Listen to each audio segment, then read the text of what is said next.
Hello, everyone. I'm Chris. I'm Matt. I'm Carvell. And we are the We Have Issues podcast. The issue that we are looking over today is the Guaranteeing Fair Banking for All Americans, an executive order issued out by President Trump on August 7th, 2025. And we're going to just kind of talk about it, and how we feel about it, what we think the ramifications are of it, and how it relates to the American Solidarity Party. For those that aren't that would like a little bit more about this, President Trump issued an executive order. The purpose is that payment processors cannot restrict payments based on legal speech, legal beliefs. So this handles like things like, a payment processor cannot withhold payment because of your political beliefs or your religious beliefs, as long as they are legal.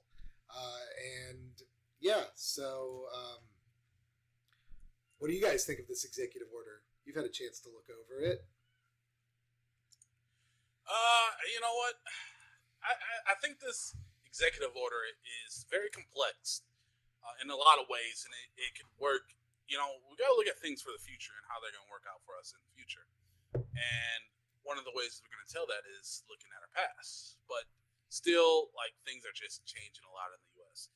And in the past, this is something that a lot of credit card holders, big banks, and a lot of people in this industry has came accustomed to, which was denying, business with people who are deemed as being too extreme, or someone that's kind of violating what we deem as what is right in our character, the collective character. And for an example, we have some companies, like if back in the 90s, right, or the early 2000s, if there was a company that said "death to all Jews," right,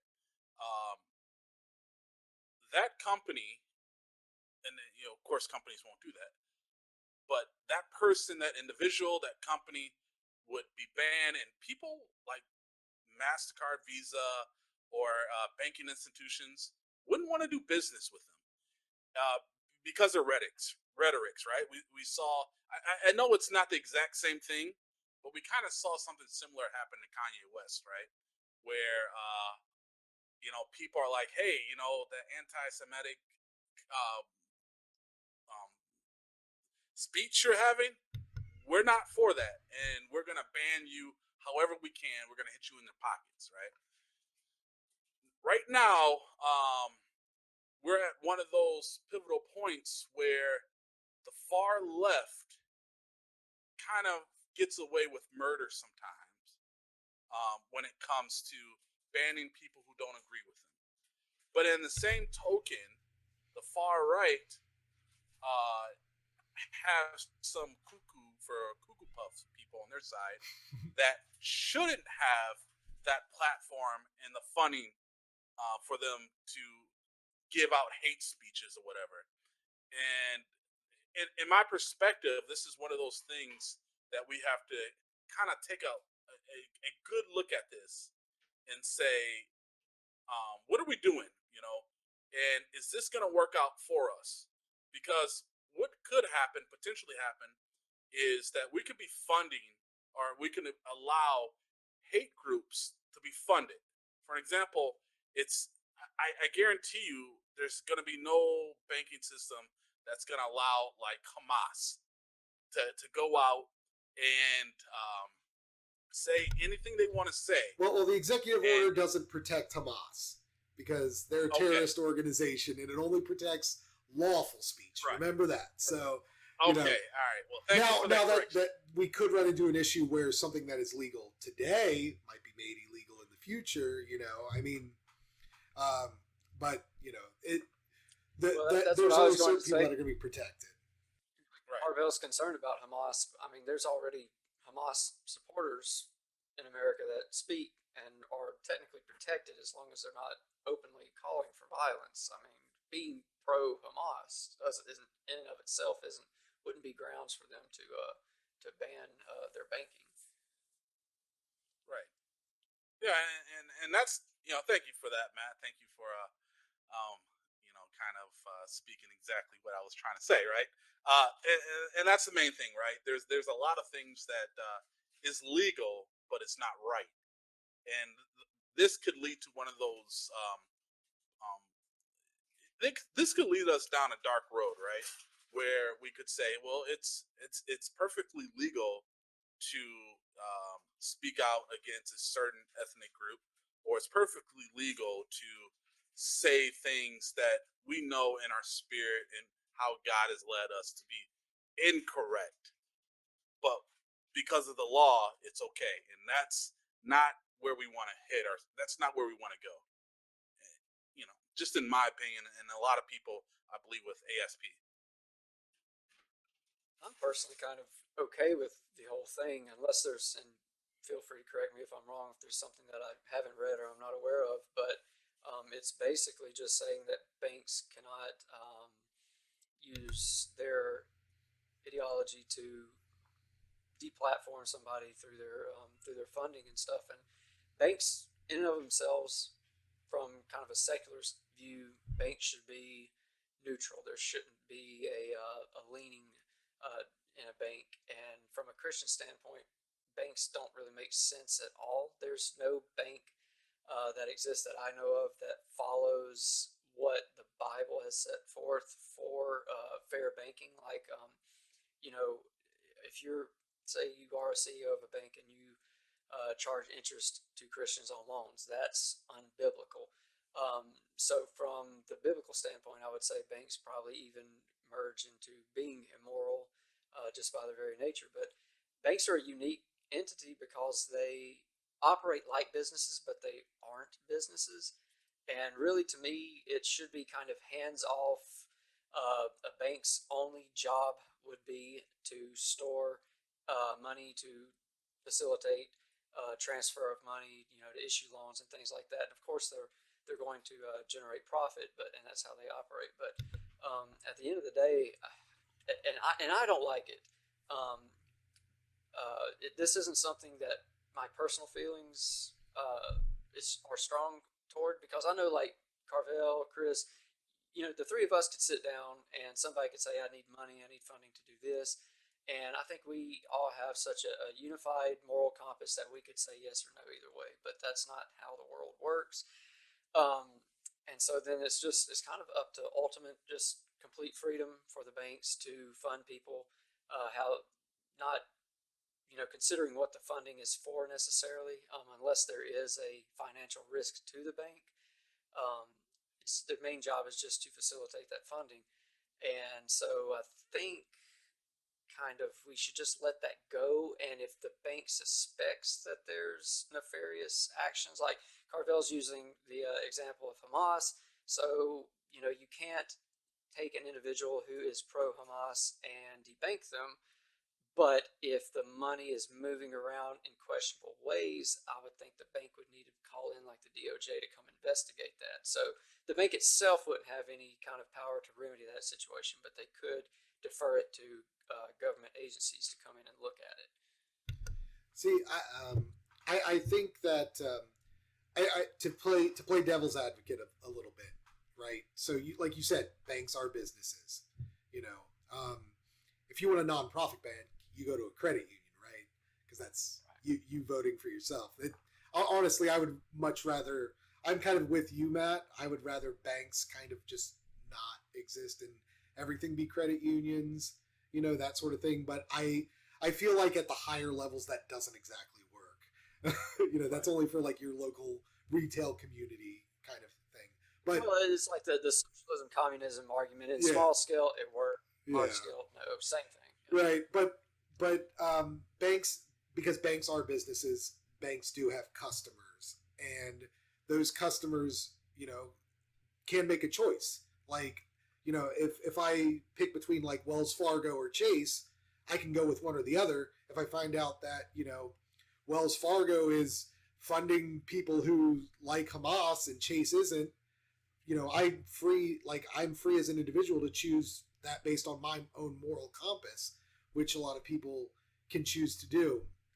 In this regard, though, I feel like there are enough layers that it's between Visa and Mastercard. Visa and Mastercard ultimately work with the banks and their other Stripe, the various other payment processor kind of things, and but they're divorced enough from the actual acts that they're kind of, there's no moral reasoning with it, like you said. Well, sorry, Chris. I don't. Go ahead. Cut you off. I'm sorry, but I kind of feel like they kind of do, right? So, the risk part about it, right? Yeah. So let's say, for an example, Kanye West, the example I brought up, right? And let's say that he's very controversial when it comes to anti-Semitism, but hate speech and all that stuff. Yeah. So let's say Kanye West takes out $1 billion loan, and the bank gives him $1 billion loan for his shoe line, because he was selling billions of dollars, right? Then all of a sudden, his base says, "Screw you, Kanye West. We don't like your speech. Nobody's gonna buy your shoes." The bank took on a risk, but now it's being forced to take on a risk they don't want to take. And now, how is Kanye West going to pay back that billion-dollar, multi-billion-dollar loan, right? So, in these instances, banks might feel that, hey, this person or this entity is too risky to do business with because it's based on their follower group. Yes, they have a lot of money. Yes, they have a lot of these assets, but it's only built up through a perceived follower base. And if that follower base falls, then I'm liable. But however, now this executive order is telling me that if I don't accept this client based on his extreme right or extreme left views, then I could be sued and I'm held liable. And this is kind of one of those things that it actually could happen, right? We could see this happening because it's happened. It has happened before, Carvell, many times. I mean, not in the U.S., but the Canadian truckers, when they protested a few years back, they were going after their bank accounts just because they had the wherewithal to protest an unfair practice by their government. Right. I mean, that's scary to me that something like that could potentially happen, and not even oppression by the government, but oppression by business. Right. Attacking people's ability to earn a living, their ability to provide for their families. That is just something that I don't feel a private entity should just be able to decide on their own. If you are owed a wage, you should be paid that wage, regardless of your personal opinions, because who has the moral high ground in a democracy, in a secular society, right? Right. Yeah, exactly. So like, when we come into political, like, let's say that somebody who has all the allegations of Trump, right? And you have these extreme political views, and then Trump is great at beating any allegations against him. He has great lawyers. He has a strong backing, but not everybody has that. So if somebody might be accused of being a pedophile, well, guess what? Everybody's gonna leave that person's backing And what happens, right? What happens if I am, or how about let's talk about Mayor Giuliani, right? Let's say that he has a strong, dominant backing, but all of a sudden he has all these allegations that Trump could beat, but Rudy Giuliani is not Trump, right? He doesn't have the same lawyers, and it would have been a shame. I don't know who was backing him. I didn't know who was loaning money, but he said he ran out of money. He said he didn't have any money, and he's dealing with a lot of lawyers and these cases and stuff, and that's something that not everybody can do. And now let's say that he has these extreme viewpoints. You're telling me that I have to loan him money? That's very risky. And on top of that, I find this executive order. I'm not saying it's a bad executive order. That's what I'm not saying. But this executive order, I feel like it's very hypocritical of the Trump administration. And the hypocritical part comes in when I think that the schools and how Harvard and these Ivy League schools were not getting their funding because of them, because students had a viewpoint, and particularly what was going on in Israel and Palestine, and they were getting defunded because of what the students were doing. Now, I don't know how much involvement the universities had, but these students were now not giving the freedom to protest or freedom to of speech that is being outlined in this executive order. And I feel that there's a lot of hypocrisy in this. It's this administration saying, you know what, we'll only do it if it works for us, and if it doesn't work for us, well, it's illegal. And I think that's my whole problem. um, I think people, like, we live in a society where we should have a free speech, we should have a free market, and we should be allowed to express ourselves. But at the same time, like, we have to understand where our country is headed and That's what's working out best for our country. I see what you're saying with that. It is kind of a loose correlation because it's the difference between private individuals banking and then federal funds going to a school, and not trying to justify it, but if I'm trying to steel man it, it could be that the school is allowing speech that is be inflammatory to the situation between Israel and Gaza.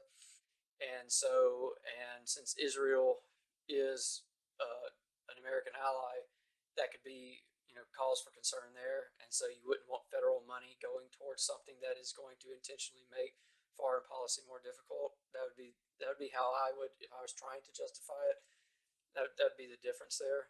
But going again, if I'm wrong, correct me. But going back to the Kanye West argument, I actually don't think that argument could be made, Carvell, because the language that the executive order basically uses is that you can't use a vague term like reputational risk to debank somebody. But like in your example, Carvell, you're saying if Kanye West comes out, he's an anti-Semite, nobody will buy his shoes, therefore this is a bad investment for the bank.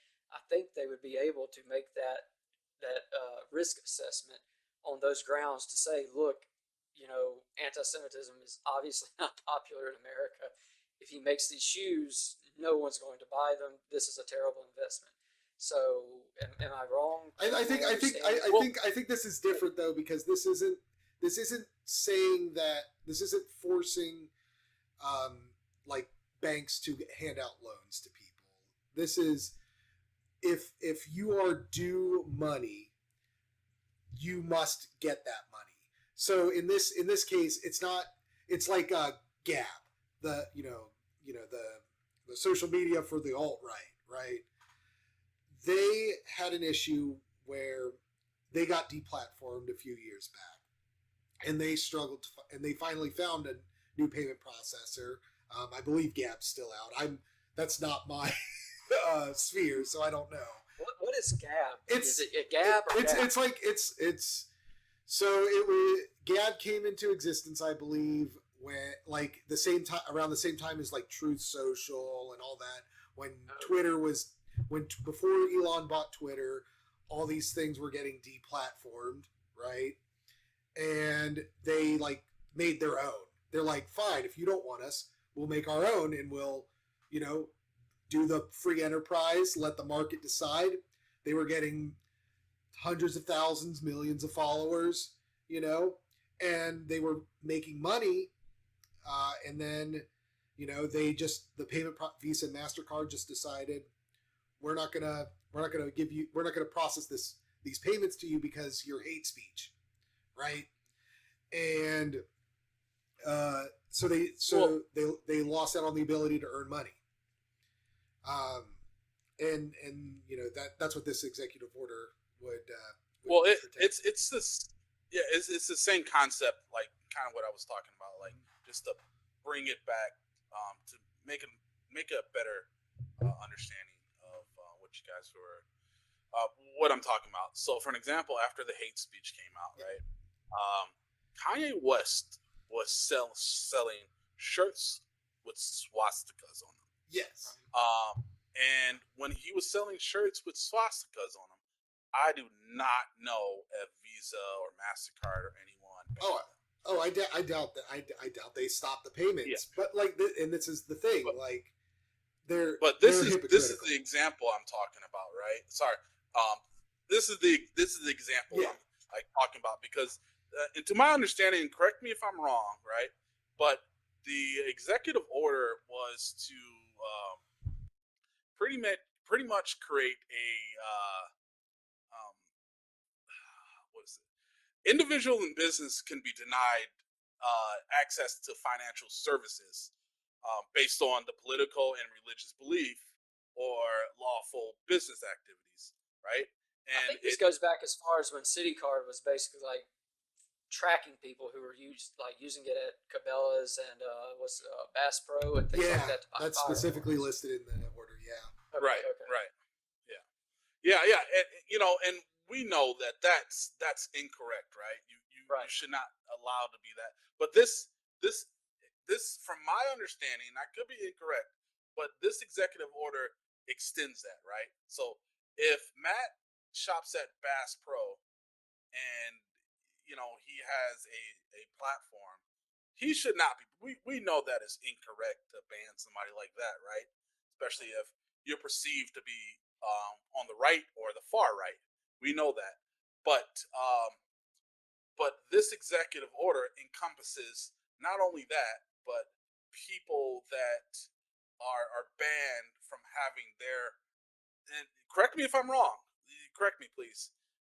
People or groups that are it reaches people or groups that have political ideologies or religious beliefs that might be quite extreme to the normal person, right?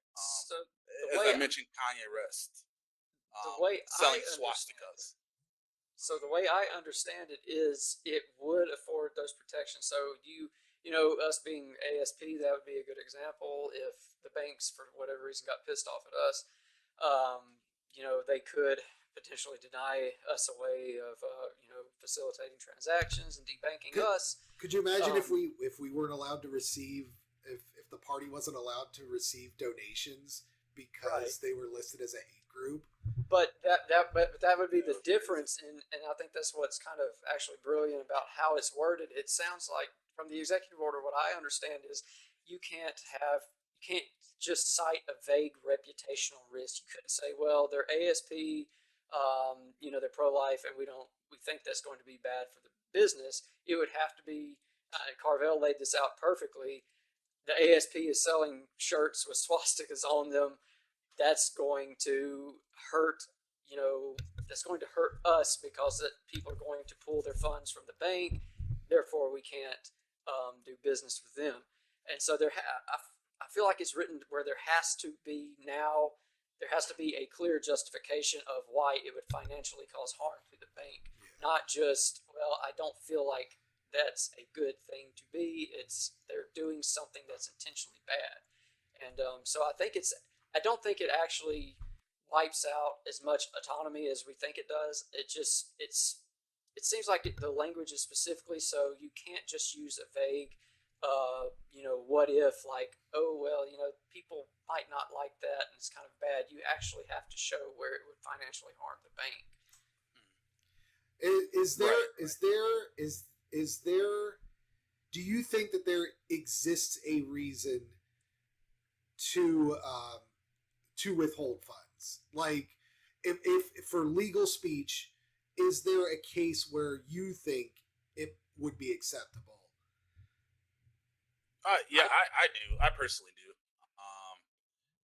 And like I mentioned, right? I think our society has to be protected in some ways, but that goes against the First Amendment, right? Freedom of speech. Not So, necessarily. well, yeah, okay, Well, not necessarily. we're in the context of legal speech, though. Right, right. Okay. So like anything that is uh pretty much like, hate groups, like you're talking about a particular group that people are actually going to listen to, right? So when we're talking about extremism, like we can talk about um let's say Al Qaeda, right?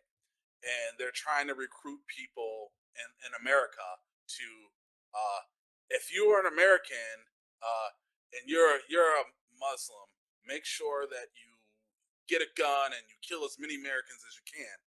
I mean, this is obviously illegal already, but I think this I think is I think kind I think you can make that argument legal though. So like Al Qaeda, obviously terrorist organization, any funds would be illegal with them. However, you could have an imam. Unless you're the government. Well, right, right. However, you could have an imam who is sympathetic to the Al Qaeda cause. exactly. I believe this is a bigger issue in places like Britain. I can't recall his name off the top of my head, but there is a very prominent, Islamic imam, who preaches hate. Basically, that's Right. let's not get ahead of ourselves.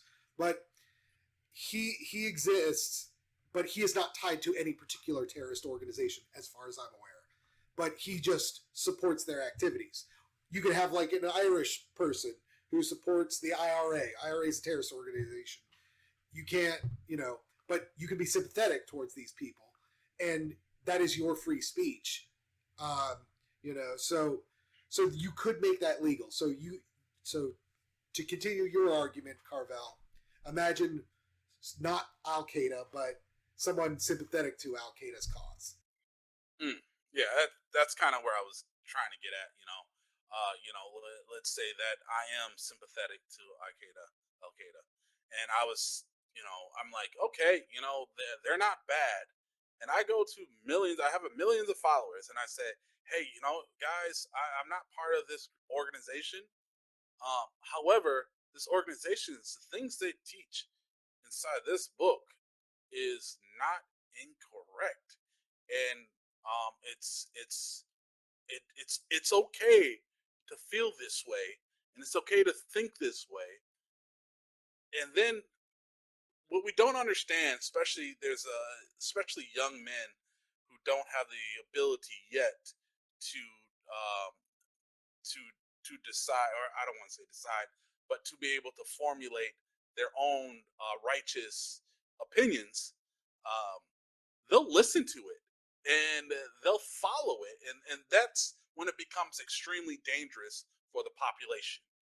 um, and that's something that we have to really kind of be careful of, because now like what is now being acceptable, um, because it's in the name of free speech, me and my family could be held liable, for what is now a practice that we that is being deemed okay. Now, see, and everything I'm saying right now that is in gray water, because if you say that, okay, you can no longer you can no longer say this or do these things, then what else? It can stretch pretty far, and stuff. And that's one of those things that it's like, I look at this executive order, and I'm more so saying, let's see what happens, instead of having a strong opinion about one way or the other, because That's fair. yeah, because it's one of those things. It's like, you know what? Depending on the heart of our nation, and how we walk in righteousness, this could be either good, very good for us, or very bad for us. But it's one of those things that it's hard to determine right now. We can look at the past and try to figure out how this has worked for us, but me looking at the past, I do not know how well this is going to work for us in the future. I just want to know who is going to be kind of the gatekeeper on things. So, kind of like, if you, let's say I was a bank executive and there was a white supremacy group that was, utilizing our services, and they're buying cars, firearms, whatever have you, paying rents on properties. I wouldn't like it. I don't think I would feel right to stop it, but I would definitely want to know, and I'm just assuming it would be the Department of Justice. Like, I would be calling them up and be like, look, these guys are moving money through here, and there's nothing nefarious yet, but this is the purchases they are making, this is the volumes that they're moving. Might want to look into this because this is a known, terrorist group. I think you're thinking it. I think you are too moral of a person, Matt, with that attitude. I think that the layers within the bank would restrict that information, unless somebody really looked into it. Like, you're probably going to have the account executive has 1,000 different clients that they have to go through daily, and they're not, unless there's a news article, they're not investigating, like, other than the initial, like, okay, your organization has all your regulations, all your information's up to date, but unless there's a news article on it, or some political action group makes mention of it, I think they're just going to kind of let it ride, because they're just in it to make money. Well, Matt does have a point, though, because at the end of the day, people are always looking for someone to blame, and you're always going to blame the biggest person, right? So if a company or an organization or individuals are gathering all these weapons, right, and they're known to be an extremist group, right, and they're funded, and that program, that institution, that whatever, has the ability to stop it, where it's at, stop the payments, and they don't, and something happens, the people are going to be pointing their fingers their way. People are always trying to look for someone to blame, and that's where blame is going to go. And these institutions are going to try to be more careful for that, because when you get blamed for something, your organization, your company changes, either by the government or the people, and there's nothing you can do to stop that. Yeah, but that's a slippery slope there, because then how far back do you want to go? I mean, as a bank, you're just facilitating transfers of funds, and like I was saying, in my scenario, we would still be referring them to somebody, but I just don't feel like it could come back on the. It should come back on the bank as being their responsibility to play gatekeeper, because then you could go to, Jim Bob has bought up, a bunch of AR-15s, and you can blame his employer. Like, you're giving him a check and he's spending it on, now the difference would be that the bank would actually have record of where that money's going to. But then again, it's not illegal to buy an AR-15. So that's where I would think that, and this should be easier to do with AI coming in that can track these transactions and organize them easier. Ooh, do you really want some sort of regulatory AI tracking all of your purchases? Well, it's not. Well, I mean, that's going to happen regardless. No, I don't want it, but it's going to happen, and it's not regulatory. It's just it would. ideally it wouldn't be regulatory. It would just be simply saying, these are where the money is going, and then basically kind of like spreadsheet, for lack of better terminology. And then you can easily see where the money's going. You say clearly, they've cycled through $30,000 in firearms this month. Might need to call somebody about this. Well, I think this starts to fall into that whole like social credit idea, though. Because all right, we're not going to facilitate this because they hold opinions that aren't that shouldn't be held, right? When does that turn into, oh hey, this person, like I'm not gonna pay him for his work because he's a racist, or because they are anti-abortion, and we believe in pro-choice here.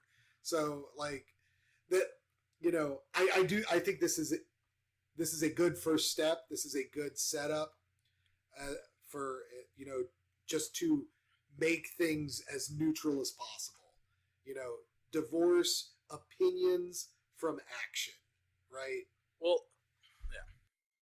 Well, I don't know if you guys ever heard of TD Bank, but they were last year they were fined. I think it was $1.8 billion by the U.S. Department of Justice. And one of the things that TD Bank did was it was a settlement pretty much, because they allowed transactions linked to narcotics, trafficking, human trafficking, terrorism, and criminal activities, right? And this is something that they were held liable. I mean, there's a reason why, there's a reason why you're only allowed to deposit $10,000 in the bank. There's at the time there's a reason why there's all these rules and regulations on, and the banks could get penalized for allowing transactions to happen and stuff. And sorry, and this is kind of I sometimes I do that, right? I'm thinking about my own point, and I'm trying to figure out why it made sense to me. And this is something that they're going to be the ones that they're going to be the fall man, right? If something goes wrong, the American society is not going to say, "Hey, it's this individual fault." Hey, they're going to look at the person who's the most powerful or organization, and they're going to look at the person who has the most money, or the organization, and then they're going to get penalized accordingly. So sorry about that, Chris. I don't know if that made any sense in the way we like. I think we're kind of in the same opinion that these banks are just hypocritical, because just recently there's the whole Visa MasterCard kerfluffle with Steam and itch.io for obscene video games, while at the same time there's been multiple instances of OnlyFans being accused of underage materials and human trafficking, and they still managed to pay those people out. But this was this was the low-hanging fruit. A political action group from Australia made it their crusade to attack video games, so it got in the news, and they figured no one really cares about video games, so we'll just take the moral high ground while we can.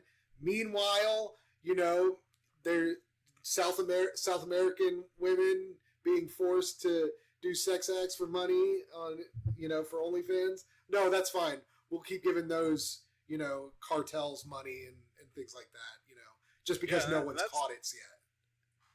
Do you know the details about the OnlyFans? How much money they had to pay, by chance?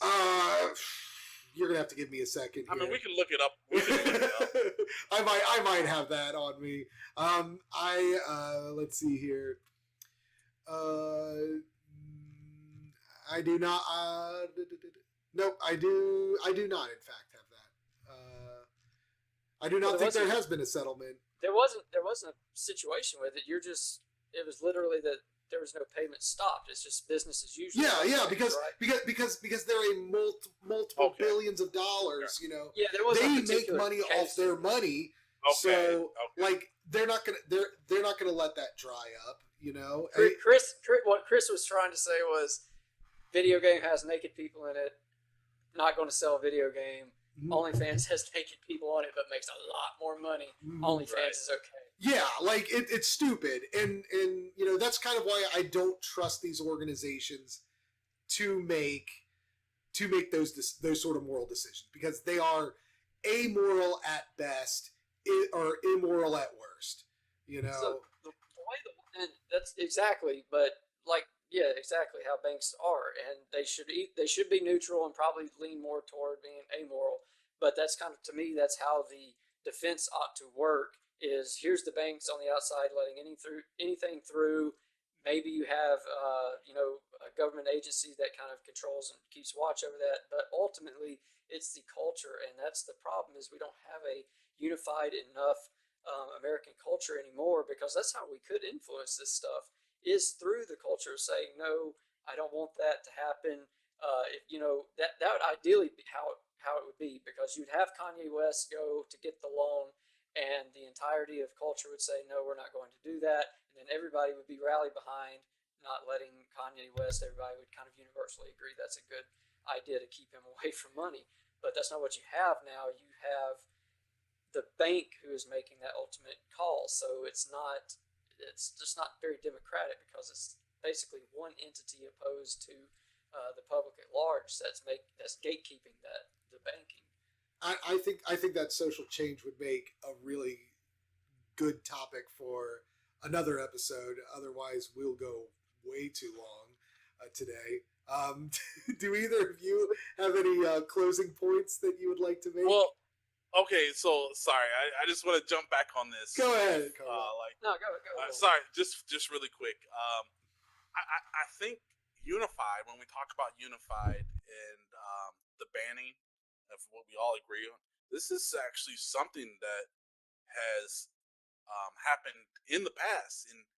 But the problem with it, right, is that we were unified, but we were unified by an ideology that we were either center left or center right, and for some people that was not deemed okay, and we could talk about a lot, like for an example, we might, like us, Christian fellows, right? We're not so much in agreement with like Pornhub, right? But there are a lot of people that say, "Hey, Pornhub is okay. Nothing's wrong with Pornhub," But like we as Christian men and as morally thinking men, how we perceive, we say it's okay.